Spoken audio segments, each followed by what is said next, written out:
Good afternoon, everybody. Good to see all of you. Happy Friday. The President looks forward to embarking on his historic return to the Middle East, visiting Saudi Arabia, Qatar, and the United Arab Emirates next week, where he will focus on strengthening ties between our nations. 8 years ago, President Trump's first trip was to this same region of the world, where he introduced his bold peace through strength foreign policy strategy. On that trip, the president laid out his goal of eradicating terrorism and extremism in the region, which he successfully accomplished over the course of his administration with the total defeat of ISIS and the historic signing of the Abraham Accords. Now, 8 years later, President Trump will return to re-emphasize his continued vision for a proud, prosperous, and successful Middle East, where the United States and Middle Eastern nations are in cooperative relationships, and where extremism is defeated in place of commerce and cultural exchanges. This trip ultimately highlights how we stand on the brink of the golden age for both America and the Middle East, united by a shared vision of stability, opportunity, and mutual respect. The President greatly looks forward to visiting with our brave men and women in uniform at our U.S. Air Base in Qatar throughout this trip. Yesterday, President Trump demonstrated the art of the deal and secured a historic trade agreement, despite all of the naysayers who said no deals were coming. That, of course, turned out to be untrue. On the 80th anniversary of Victory Day for World War II, President Trump announced a great deal that provides American companies unprecedented access to the UK markets while bolstering U.S. national security. This trade deal will massively expand U.S. market access in the United Kingdom, creating a $5 billion opportunity for new exports for U.S. farmers, ranchers, and producers. This includes more than $700 billion in ethanol exports and $250 million in other agricultural products like good old American beef. The deal commits the United States and United Kingdom to work together to enhance industrial and agricultural market access and strengthens American competitiveness. Importantly, the deal also ensures streamlined customs procedures for U.S. exports. The UK will also be purchasing $10 billion of American-made Boeing planes as part of the deal. A trade agreement like this between the United States and the United Kingdom was being worked on for many years but continued to prove elusive. But because of President Trump's bold negotiating approach, he got it done. All of this happened because of President Trump's implementation of powerful tariffs to end the era of economic surrender and rebalance America's trading agreements. American workers and companies are the best in the world, and they finally have a president who has their backs, fights for them, and delivers good deals that puts them first. This is just the first of many trade deals to come. Get ready for more historic deals and our country to boom like never before. On that note, Treasury Secretary Scott Bessent and Ambassador Jamieson Greer will meet with the lead representatives on economic matters from the People's Republic of China over the weekend in Switzerland. As President Trump has said, the United States and China have been talking for some time over the course of the administration, and now teams from both countries will meet in person to continue discussions. You can be certain that President Trump and his trade team will ensure we work to achieve the best deal possible for America. In other news, the Trump administration just announced a new incentive for illegal aliens living in the United States to self-deport. Eligible illegal aliens who now use the CBP Home app to self-deport will receive a clear, safe way to leave the United States. Their plane tickets home may be paid for, and they will receive a $1,000 stipend once we have confirmation that they have left our country. This new feature will allow illegal aliens to have a planned departure out of the country and to leave as soon as possible in a dignified way. If illegal aliens make the right decision here and submit their intent to depart through the CBP Home app and pass extensive vetting, they will be temporarily deprioritized for ICE detention and enforcement action before their scheduled departure. And leaving voluntarily in this matter may improve their legal immigration options in the future. This initiative will also save massive amounts of money for American taxpayers. Voluntary departures are much more cost-effective than traditional removals. By deploying the CBP Home app in this new way, President Trump is aiming to reduce the need for costly arrests, detentions, and court proceedings. Currently, the average cost of traditional removal is more than $17,000 per illegal alien. Our projections estimate that the use of the CBP Home app will massively reduce that financial burden by approximately 70%, so taxpayer dollars can be redirected and our brave immigration law enforcement officers can focus on removing the most violent illegal aliens hiding in our communities. Finally, it was announced this morning that First Lady Melania Trump secured a $25 million investment in President Trump's budget to provide housing and support for youth transitioning out of foster care. And in recognition of the 7th anniversary of Mrs. Trump's Be Best initiative, the U.S. Department of Housing and Urban Development allocated funds toward the agency Foster Youth to Independence program. Yesterday, Mrs. Trump hosted a special celebration of military mothers with the president, bringing together 150 military moms from around the country to recognize their service, not just in their home, but for our country. For those of you who were there at the events yesterday like I did, I have no doubt you will join me in recognizing how truly special those moments were. So let's get to questions. Here in our new media seat today is Andrew Egger, the White House correspondent for The Bulwark. The Bulwark is a new media company launched in 2019 with hundreds of thousands of readers on Substack and more than 1 million subscribers on YouTube. Andrew, please kick us off. And thanks for being here. Yeah, thank you for having me, Caroline. The president posted another ad this week for his Trump meme coin. The group that's running that coin is encouraging people to buy in order to win a dinner this month with the president. Why is the president planning to attend a dinner for the top investors in his coin? Look, the president is abiding by all conflict of interest laws. The president has been incredibly transparent with his own personal financial obligations throughout the years. The president is a successful businessman, and I think, frankly, it's one of the many reasons that people reelected him back to this office. There are at least some people who are buying this coin who seem to view it as an opportunity to influence the president's views. There was a logistics company this week that said they would buy $20 million in the coin in order to advocate for free trade between the U.S. and Mexico. If buyers are buying for that reason, are they wasting their money? Look, I can assure you the president acts with only the interests of the American public in mind, putting our country first and doing what's best for our country, full stop. That's his intention, and that's what he's focused on. Kristen, good to see you here today. Welcome back. Caroline. Thank you. Glad to be back. So on those China talks, what does President Trump expect to come out of those talks, and is he going to be disappointed if his team can't secure a deal? Well, look, the president is very confident in his Secretary of Treasury, Scott Bessent, and of course Ambassador Jamieson Greer, who has played an instrumental role in all of these trade negotiations as well. I think yesterday's success, the announcement of a trade deal with the United Kingdom, is a great first step. Again, many said in this room it couldn't be done. Now we are moving forward with many other countries. We're talking to dozens of our trading partners around the world. But of course, China is a major country, a major player in this space. And the president has said, and he's right, China needs the United States of America. They need our markets. They need our consumer base. And Secretary Bessent knows that he's going to Switzerland this weekend with the full support and confidence and trust of the president here at home. Jack?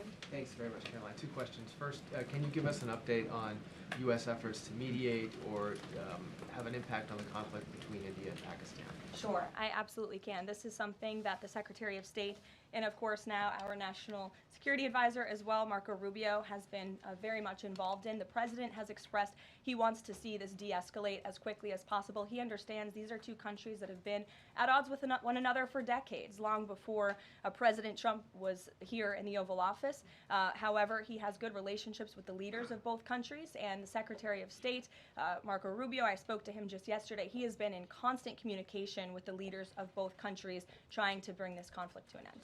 Just one other question. Yesterday, we saw the news of the new Pope.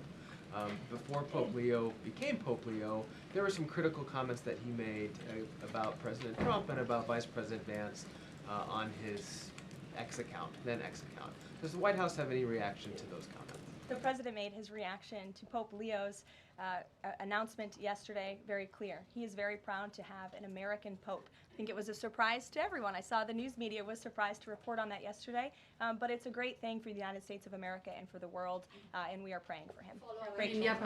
Thanks, Caroline. The president has been pretty firm on keeping these 145% tariffs in place on Chinese imports. Today, via Truth Social, he said that he'd be possibly open to lowering those to 80%. Why the change, and how did the president land on 80? The president still remains with his position that he is not going to unilaterally bring down tariffs on China. We need to see concessions from them as well. And again, that's part of the reason that Secretary Bessent is going to talk to his Chinese counterparts this weekend to start those discussions in person. As for the 80% number, that was a number the president threw out there, and we'll see what happens this weekend. And always in the effort of transparency, I'm sure you'll hear directly from the Treasury Secretary or the president after those negotiations conclude. Jackie. Thank you, Caroline. Why did the White House announce this deal with the UK before all of the details were finished? That's not true, actually. I saw the fact sheet. I saw the deal as well before the president brought all of you in the Oval Office in the effort of transparency. You had the president and the prime minister on the phone talking to all of you directly about how this was a great deal, a phenomenal deal, and discussions will continue. But as I spoke to our Ambassador Greer yesterday, this is how trade deals work. You set an initial agreement, you set the framework, you set up the deal, and then of course, T's have to be crossed and I's have to be dotted, but this deal is a good deal, and the numbers are determined, and all of the market access that I just discussed will remain. Does that mean that the 10% baseline is going to still be there at the end when all of the other details are ironed out? The president is committed to the 10% baseline tariff, not just for the United Kingdom, but for his trade negotiations with all other countries as well. Permanently, even after the deals are done, like that is going to remain. The president is determined to continue with that 10% baseline tariff. I just spoke to him about it earlier. Stephen. Thank you, Caroline. I'd like to ask about New York and about a personnel matter. On New York, the mayor, Eric Adams, is here today. Could you tell us anything more about the visit, who initiated it, what they're talking about? And also, is there any comment from the White House on the air traffic control issues in Newark? All I will say on Mayor Eric Adams is that he requested a meeting with the president, and the president was willing to take it. If the president wishes to discuss his private meeting afterwards, I will let him do that himself. Yes, I'm glad you asked about the FAA. There was a glitch in the system this morning, especially at Newark Airport. As you all know, I spoke to the Department of Transportation. That glitch was caused by the same telecoms and software issues that were raised last week. Everything went back online after the brief outage, and there was no operational impact. DOT and the FAA are working to address this technical issue tonight to prevent further outages, as well as install new fiber from Newark Airport to Philadelphia. And the goal is to have the totality of this work done by the end of the summer. I want to add that this outage at Newark Airport speaks to why the Secretary of Transportation yesterday made a massive announcement in investing in our aviation safety and our telecom system. There's a 4-part infrastructure plan that was released by the Secretary of Transportation yesterday to improve communication, surveillance, automation, and their facilities. They want to replace the antiquated telecom systems with new fiber, wireless, and satellite technologies, replace more than 600 radars, which have gone way past their life cycle, and address runway safety. They want to build 6 new air traffic control centers for the first time since the 1960s and replace towers as well. They want to implement new modern hardware and software for all traffic facilities to create a common platform system throughout the towers. These are much needed changes. This is a very bold plan by the Department of Transportation. I think it's unfortunate that the previous administration sat on their hands and did nothing, but how grateful we are that we have a Department of Transportation and a secretary and a president who's willing to take bold action and change. The personnel matter, Caroline, could I ask? Thanks, Caroline. Just going back to India, Pakistan, can we expect President Trump to get in touch personally with the leaders of those countries to try and de-escalate this situation? If and when that happens, we will certainly let you know. Natalie. Thanks, Caroline. Sure. I have a question about the Middle East trip. Will any of the president's family members, like including Don Jr., Eric, or Jared Kushner, be joining him on the trip? I am not tracking any of the president's family members joining us at this time, but of course, the first family is welcome to come. I hope they would. They're great people, great to be around, but I'm not tracking them on the manifest. And given that you noted he is a successful businessman, do you know if the president has any plans to meet with any of the folks involved with any of the family businesses over there, or see any of the sites that are going to be Not to my knowledge, and let me just get to the premise of your question that both of you have raised. I think it's frankly ridiculous that anyone in this room would even suggest that President Trump is doing anything for his own benefit. He left a life of luxury and a life of running a very successful real estate empire for public service, not just once, but twice. And again, the American public reelected him back to this White House because they trust he acts in the best interests of our country and putting the American public first. This is a president who has actually lost money for being president of the United States. I don't remember these same type of questions being asked of my predecessor about a career politician who was clearly profiting off of this office. That is not what President Trump does, and this White House holds ourselves to the highest of ethical standards. Phil. Thank you. There's this Reuters report that the U.S. is in talks with Israel about an American-led post-war administration in Gaza. Is that accurate? Are these talks ongoing? We are in constant communication and dialogue with our counterparts and our allies and friends in Israel. Ron Dermer was here at the White House yesterday meeting with members of President Trump's team. As for the situation in Gaza, the president and his entire national security team have made it very clear we want to see the hostages released from Gaza. That is a priority for this administration. As for what that looks like, and even moving beyond that, I'm not going to get into the details of plans that frankly may or may not have even been proposed, but I can emphasize what the president holds closest in his heart right now, and that's the release of all of the hostages in Gaza. And then there's been some conservative pushback to some of these the salt tax cap. For instance, Majority Leader Steve Scalise said that bringing back the state and local tax deduction would essentially mean, quote, 45 states are subsidizing 5 states that have very high taxes imposed by leftist governors. Is he wrong? Is it fair to ask red Indiana to bail out blue New York? Well, look, this is an ongoing discussion on the Hill. There's a lot of disagreement on Capitol Hill right now about the SALT tax proposal, and we will let them work it out. As for the tax provisions in the reconciliation bill, the priorities of this president, he has made them incredibly clear. No tax on tips for our hardworking service workers, no tax on Social Security for our well-deserving seniors who have worked their whole lives to pay into this system, no tax on overtime for hardworking Americans as well, and there's a plethora of other priorities the president wants to see in this bill. Anyone who opposes this bill will be opposing the largest tax cut in American history. They will be voting to raise taxes by the tune of $4 trillion on the middle class of this country, and we look forward to holding them accountable for that. Everyone on Capitol Hill on both sides of the aisle should be supportive of the president's tax priorities. Follow up on that? Go ahead. Sure. Go ahead, and then I'll go to your follow-up. Thanks, Caroline. I want to follow up on the Truth Social post. So the president's saying 80% tariffs could come down. Just an announcement would be enough to lower those tariffs. Is that what he's looking for from the Chinese concessions? Nope, that's not what the president said. He said that an 80% number may sound good to him, but again, he's in constant contact with our Secretary of Treasury, who will be leading these negotiations this weekend. And historically, the Chinese have made the meeting itself a win. What does a win look like out of these meetings for the president this weekend? A good deal for the American worker and the American people. Go ahead. Thanks, Caroline. Yeah, back to the reconciliation bill. Can you just clarify the president's position a little bit specifically on the tax issue? Because in his Truth Social post, he said this morning that he would accept even a tiny tax increase for the rich, but then says Republicans probably shouldn't do it, but I'm okay if they do it. So what is it that he wants? Does he want them to increase the tax rates? The president wants tax cuts, the largest tax cuts in history. He wants to extend his historic tax cuts from 2017, and he wants to see all of the other tax priorities that I just laid out for you included in this bill as well. As for the policy proposal you're talking about, the president has said he himself personally would not mind paying a little bit more to help the poor and the middle class and the working class in this country. I think, frankly, that's a very honorable position. But again, these negotiations are ongoing on Capitol Hill, and the president will weigh in when he feels necessary. Encourage them to have a higher bracket for top earners? The president has made his personal position on this matter clear. Michael.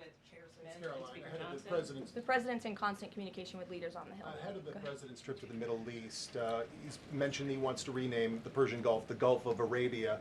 Iran is now saying that doing so will bring the wrath of all Iranians. Can you talk about the support that the Gulf of Arabia has in the region and why this is important to the president? Well, first of all, the president has said he hasn't made a determination yet. That was in the news that you guys all asked him about it, and he said he wasn't quite sure. So he hasn't made a definitive decision on that yet. And secondly, Caroline, the president has shown support for South African refugees that are coming to the United States next week. Can you talk about what these refugees are fleeing and why this is a priority for the administration? Well, the president has actually signed an executive order on that matter. My office can get it back to you, Michael. But this group in South Africa has faced racial persecution. In fact, the government there has vowed to take away their farmland that they own. And so the president has talked significantly about this. As for further details on refugee claims and asylum claims, I would defer you to the State Department. Can I follow up on that? Go ahead. No, in front of you. Thanks, sorry. Sure. Thanks, Caroline. Does the administration have any response to the news today that a federal judge has ordered the immediate release of Ramesa Ozturk from detention, and particularly his comments that the government submitted no evidence other than an op-ed that Ozturk wrote last year? I will have to check in with the Department of Homeland Security on that particular case, but I think our overall feeling, we've made quite clear that lower level judges should not be dictating the foreign policy of the United States, and we absolutely believe that the President and the Department of Homeland Security are well within their legal rights to deport illegal immigrants. As for visa revocations, the Secretary of State has the right to do that as well. It is a privilege, not a right, to come to this country on a visa. But I'll check in on the specific case. My office will get you details. Sure. Caroline, yesterday the administration appears to have started dismantling the Consumer Product Safety Commission. This is the federal agency, an independent one that does recalls and is responsible for product safety. Does the administration not believe that it's important, to keep toys and cribs? I mean, you're a young mom, off of the product of the market. It's a federal agency within which branch? It's the executive branch. Who's the head of the executive branch? The President of the United States. Created by Congress. He has the right to fire people within the executive branch. It's a pretty simple answer. Francesca. Thanks. One foreign policy one and then a domestic policy thing, if I could. As far as the president's trip goes next week, is he planning to meet with the FIFA president in either Saudi Arabia or Qatar? And if so, could you give us some more details about that? The president has quite a few meetings with many people when he is there. We can certainly check at the itinerary and let you know if the FIFA president will be there next week. Frankly, I'm not quite sure, but we can certainly get you an answer. As you know, the president attended a FIFA task force meeting at the White House this week. And on the domestic front, could you explain why the FEMA administrator was removed from his position this week? Look, this is a personnel matter in regards to the Department of Homeland Security, but my understanding is that this individual testified saying something that was contrary to what the president believes and the goals of this administration in regards to FEMA policy. And so, of course, we want to make sure that people in every position are advancing the administration's goals. But as for specifics, I'd defer you to the Department of Homeland Security. We leave it up to our great cabinet secretaries when it comes to personnel matters. Okay. Sure, in the back. Thank you. Aid hasn't gone into Gaza in 10 weeks. Israel says that this is a policy to pressure Hamas in the negotiations, in the ceasefire negotiations. Is this a policy that this administration supports? The president answered this week. He said that he wants to ensure that aid can get into Gaza, but we have to do it in a responsible way to ensure it doesn't end up in the hands of terrorists. So this is something the administration is actively working on, and when we have a policy to announce on this definitively, we can certainly let you know. Can you talk about this effort for the U.S. to take over the distribution of aid in Gaza, to exclude Israel, but also international organizations said this effort militarizes aid? I would reject that characterization by whatever groups you are citing. Kelly. Caroline, thank you. I want to get back to the First Lady Melania Trump dealing with foster children. That's an important component in American life to see what happens to the future of our children, particularly in foster care. Can you explain the significance of this development between the First Lady and the housing and urban development? Yes, absolutely. It's millions of dollars that will go into a program that helps these children transition out of foster care to have productive and positive lives. And I'd like to share a personal story since you asked, if I may. I hope the First Lady won't mind. I was at an event in Florida last year, and I was approached by a gentleman who was a foster dad, and he had taken in, I think it was 6 or 7 foster children. And he spoke to me. He had recognized me in my work for President Trump's campaign at the time. And the little boy who was with him talked about the personal relationship that he had with First Lady Melania Trump. And the conversation she had had with him and how she really encouraged him to be the best that he could be during her first term here at the White House, and how even after she and President Trump left the White House, she kept in very close touch with this young foster child. It was a touching moment that I will never forget, and it speaks to the heart of this First Lady and the great work that she is doing for foster children. And this is certainly a very big announcement that I know our Secretary of Housing and Urban Development is in particular very excited about, and we can certainly get you all the details on that program. John. Thanks a lot, Caroline. I want to ask you about the trade deal that the President announced yesterday with the UK as it relates to the auto sector. Sure. The trade group that represents the big three here in the U.S. believes that it may put the big three automakers at a competitive disadvantage. What the trade group says is that it will now be cheaper to import a UK vehicle with very little American content than a USMCA compliant vehicle imported from Mexico or Canada with just 50% American content. What's your response to that criticism coming from this trade group? Well, first of all, let's be clear about what the deal does. It sets a 10% rate on auto imports for the first 100 cars that are imported into the United States. 100,000 cars, thank you. That would be very few cars. 100,000 cars imported from the United Kingdom. After 100,000 vehicles, it goes back up to a 25% tariff.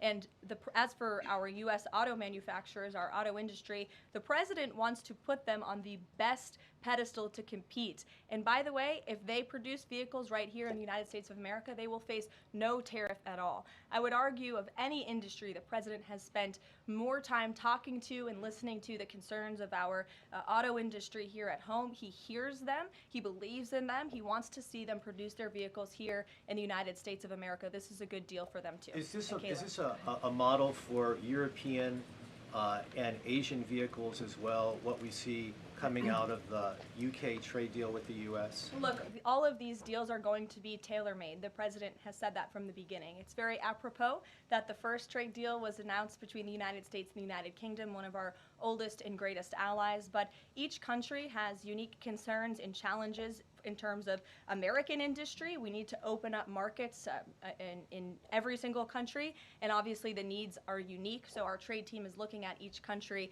and the advantages that we can pursue for American industries and American workers. Sure. Happy early Mother's Day. Oh, thank you. The president said yesterday that he would be speaking with Zelensky shortly. Did that call happen yesterday, or do we expect that to happen in the near term? The call happened yesterday. President Zelensky called the president to tell him that the critical minerals deal had passed the parliament in Ukraine. I talked to the president about that call. He said it was very good and productive, and of course the critical minerals deal is great for Ukraine, but also of course for the United States of America and our taxpayers here. It was a good call, and they also spoke about, of course, this ceasefire that the president proposed, the 30-day ceasefire between Russia and Ukraine, which we know Europe is on board with, and we hope both countries will agree to. Just on next week, do we expect President Putin, is there any chance that he could meet with Trump while he's in the region? The president answered this yesterday. Not going to happen. Question on ceasefire. Has he got any reaction from Zelensky or Putin on the proposal for ceasefire? Is he satisfied by the reaction to that proposal? Not to my knowledge, but certainly if there is a reaction and updates, I'm sure you'll hear directly from the president. Question, the president fired the Librarian of Congress. Why did he choose to do that? We felt she did not fit the needs of the American people. There were quite concerning things that she had done at the Library of Congress in the pursuit of DEI and putting inappropriate books in the library for children, and we don't believe that she was serving the interests of the American taxpayer well, so she has been removed from her position, and the president is well within his rights to do that. John. Thank you, Caroline. Happy Mother's Day as well. Thank you. President Trump ran on delivering the biggest tax cut in history, got over 70 million votes. Right now, you got a handful of obstructionists in the Republican conference that are saying they're not going to go along with his tax cut package. You just said those that don't will be held accountable. What is your description of being held accountable?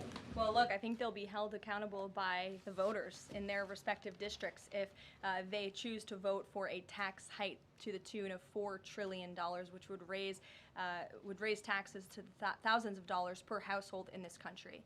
The president has great political instincts. That's why he's back in the Oval Office, and Capitol Hill should follow his lead. As for the president, speaking of him, he will be signing executive orders later this afternoon. We are happy to provide more information on those executive orders if you wish. Thank you for the Mother's Day wishes, and happy Mother's Day to all of the moms in the room. And don't forget to call your mom this Sunday. We'll see you guys later. Have a good weekend.